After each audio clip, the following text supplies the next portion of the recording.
Hello everyone, welcome back to the Steam Completion Challenge. This is a challenge in which I'm beating each one of the games in my 1500 plus Steam library. If you're interested in seeing what I've played up to this point, check out the playlist in the description or the card in the corner. Lately, I've been on a bit of a fix. I've really enjoyed some games that tend to be on the cozier side. These games make me feel all warm and fuzzy inside, which a lot of games can't quite do. This genre has become gigantic over the years, and I would argue that it is one of the most popular today. Like I would say culturally, people know and care for games like Stardew almost the same if not more as Call of Duty or League. Also, I grew up on Call of Duty, so I've had my fair share of playing those games, but maybe it is the decline of Activision and how microtransactions have ruined a lot of multiplayer games that really have caused the shift from competitive gaming more to casual.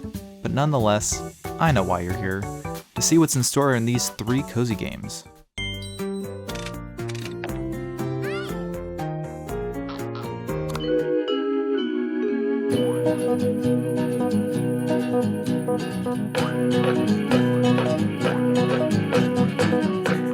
Are you a fan of the environment and or birds? Have you ever taken pictures of said environment or birds? Well, I may have a little game for you.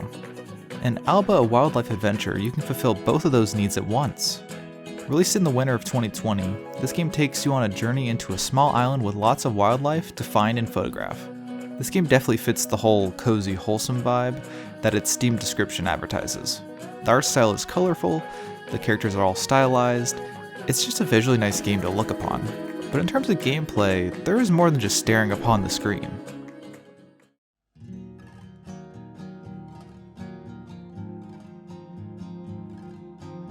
In Alba, one of the major things you'll be doing is documenting the wildlife of the island.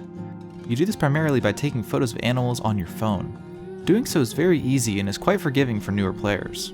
In each of the main areas, there'll be plenty of options to seek. A lot of them will be pretty easy to find and capture, but there'll be a few sneaky little guys hiding in their hidey holes. This game is very open world, so the only thing inhibiting you from going anywhere is you. The course of the game will make sure that you visit most parts of the island, so don't fret if you aren't keen on just exploring to explore.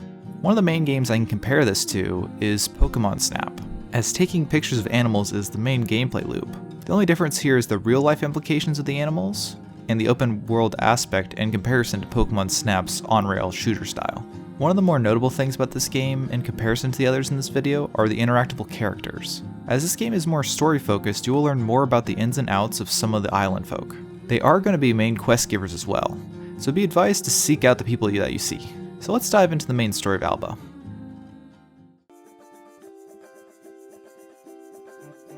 In Alba, you play as, well, Alba.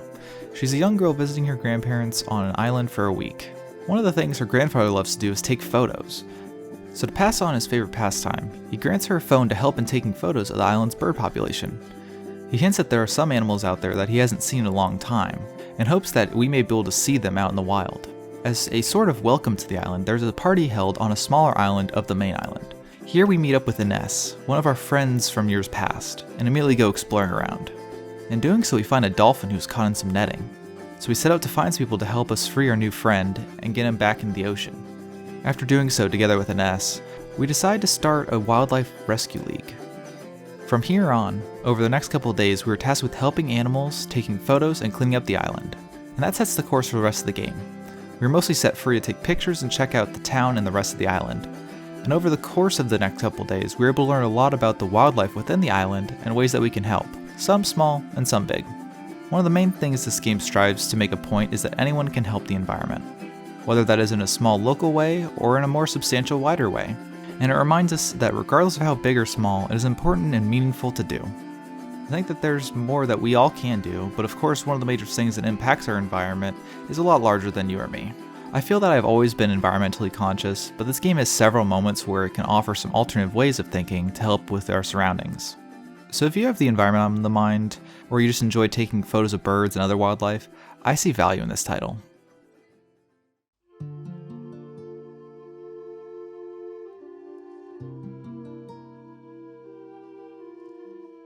Alba is currently listed at $17 full price. As a special treat, each purchase of this game will help a tree get planted. As their Steam page says, for every download of Alba, a wildlife adventure, we'll be planting one tree in collaboration with our friends at Ecology. As of early 2024, Alba alone has contributed to planting over 1 million trees. It is a part of two bundles, the Heal the World bundle and the Us 2 Games collection. Completing this game took about 4 hours. With that, I was able to 100% the achievements in this game, so another perfect game. I think this is a great game to play. I did really enjoy my playthrough of this game, but it is one where after you've seen most of it, there won't be many reasons to revisit it. Being a shorter game, it makes it a lot more digestible, but less replayable. One thing that I haven't really mentioned this whole game is the family-friendly aspect. One of the main tags is the lightheartedness to it, and I think it would make a great experience for younger gamers, or if you play games in front of your kids. There are plenty of learning opportunities throughout, and that's without being a strictly educational game. But overall, I would say if knowing that it is a shorter experience, and that sounds fine to you, then I would say get it.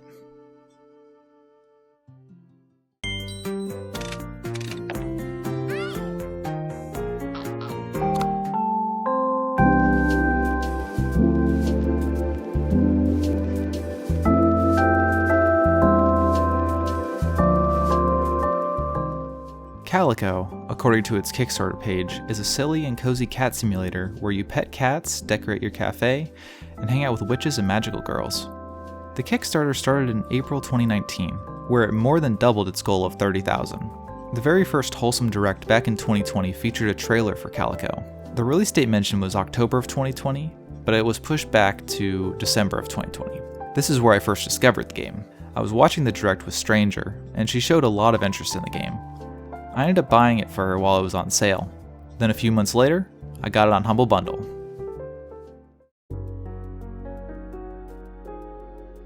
Same as minigames, the start of the game is spent creating your character. Pretty standard, but the amount of options available is staggering. Its options are fun and inclusive. There are plenty of styles to choose from in almost every category. You can customize your body shape in any forms, your overall run and standing animations. For your face, there are once again several options to choose from for almost every feature you would need. I really like the hairstyle options as well. The many versions of style makes it very customizable. Speaking of style, there's also a lot of options for clothing, but you won't have many choices on that out the gate. Those are earned over time by helping your neighbors and purchasing outfit pieces from the local clothing shop, which I really like her design, but I'm just a sucker for rabbit characters.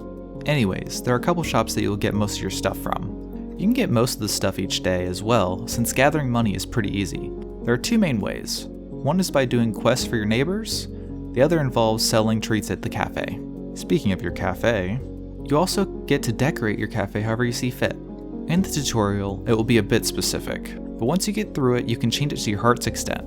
Inside of the cafe, you can play around with different treats of varying cost and customer satisfaction. Each of the neighbors enjoys different types of food, so make sure to experiment with different treats. To make said treats, you actually get shrunk down into a tiny version of yourself to gather the ingredients and do small mini-games to complete the recipe. I really enjoyed this part of the game, and I actually made each treat at least once, which isn't required by the achievements. The other notable part of the gameplay is interacting with animals. You can find them scattered across the land, and they can all go to your cafe. You can also just hold them and do this. It's just so cute.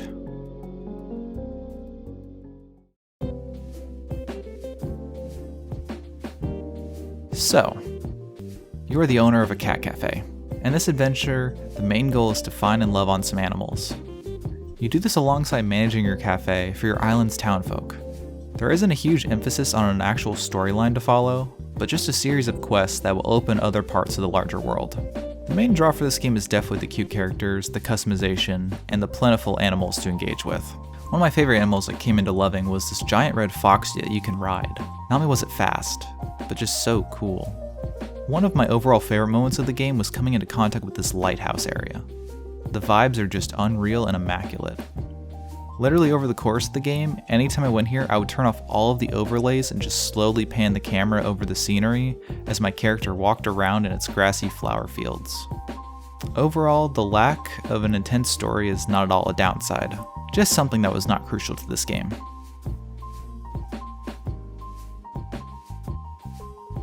Calico is sitting at $12 full price on Steam. It is a part of multiple bundles as well. The Better Bundle Days has 4 other games in it that are focused on world building and creating unique experiences for the player, according to the bundle page. Soundtrack Bundle lets you buy the game and the soundtrack at a 15% discount. Finally, the Whitethorn Games Collection, which has a collection of Whitethorn games. Oh shit, who would have thought? I was able to complete Calico in a little over 7 hours. In that time, I was able to get all of the achievements. So that's another 100%ed game. I think if you really enjoy customization and the more cute or cozy aesthetic, absolutely. I personally play these games from time to time, but when I picked this one up, I went nuts. I literally completed the game in one day. Of course, I took some breaks, but for context, I pretty much treated it like a real job. The overall experience was just something I didn't know I needed in my life at the time, and I almost wish I would have tried it sooner. Also, with the price of under $15, it makes it pretty affordable. But with that, I will say, if you're looking for an in-depth story or an extremely replayable game, this might not be for you. After a 100% playthrough, most of the characters have very little to say to you other than the fact that they don't need help. Which is a shame, but it's also understandable as it's not meant to be a long RPG with varying paths or anything. Essentially, what I'm saying is that I really liked this game so much that I was left just wanting more when it was time to say goodbye. I guess that can be said with other things in life as well.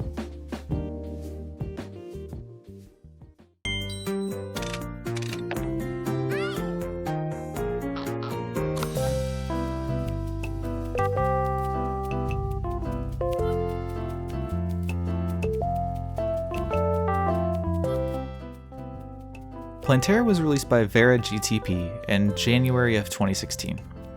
These are from the same people who made another game I've already played, Boombox Blue. Similarly to that, Plantera feels like a mobile game ported onto PC, which I don't really see as a bad thing per se. There are countless gacha games available on both platforms, so when there are actual games brought onto the other, it's a nice refresher. But now the question is, what even is Plantera?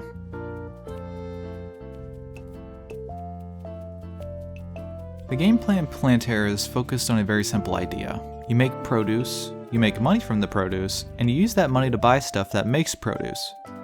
You start with one helper, who will help you collect your produce for you, and to play this game, you don't even have to be terribly active with it. You can just click it every once in a while. If you choose to play a more active role, you can click fully grown crops, butterflies, or animal products to collect money faster. And in this game, the money you earn is equivalent to the experience you'll earn. When you get enough experience, you will level up and start unlocking more stuff. You'll also recruit more helpers, which is adorable. Let's fucking go. There are 4 types of produce you can have: plots, bushes, trees, and animal. Leveling up lets you unlock additional types of producers. They are often more expensive and worth more money in the long run. Going back to playing a more active role, there are more active elements in the game. Very quickly into playing this game, you'll discover that, while this is a cozy game, it is not devoid of debauchery. Every once in a while, a little rascal will come along and try to sneak some treats. One of the little rascals is Swiper, who tries to chase off your sweet, adorable moneymakers. So you, very kindly and humbly, give him a bonk on the head till he stops. This game primarily uses the bonk technique to scare these guys away. It's so cute. Side note, I was trying to look up a quick thing on Google to fact check something in this game, and it is hard to find this game. I guess Terraria recently released a boss called Plantera with the same spelling, so now this appears primarily when you look it up. The only thing interesting I found while researching was its fandom page, and it's so informative. And that's kind of the whole game. If you let it sit, the game will play itself.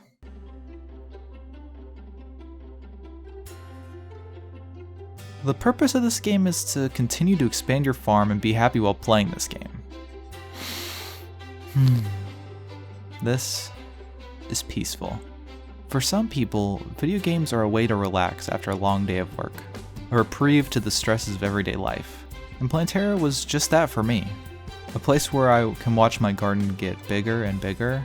Plantera is a game perfect for those who love nature, but may not be able to have their own garden, or those who tried to grow a garden with little success. This game doesn't ask you to maintain often, it only asks you to be there.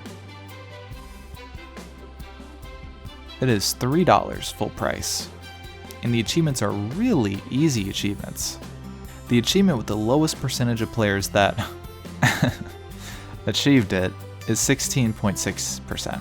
The main way you get those achievements will just continue playing the game, which is a nice change of pace to many games that go ham on difficult achievements. It's currently in 3 bundles, Farm Keeper in Plantera, Boba Simulator in Plantera, and Plantera and Gears. All of these other games in these bundles look like they have a similar style of gameplay as Plantera. So if this gripped your soul, maybe there are some others you would like alongside it. If you like cute idle games or achievements, yes. If you like cozy games, yes. If you like being happy, yes. This game was so simple, and yet it stuck with me. So I would easily recommend it.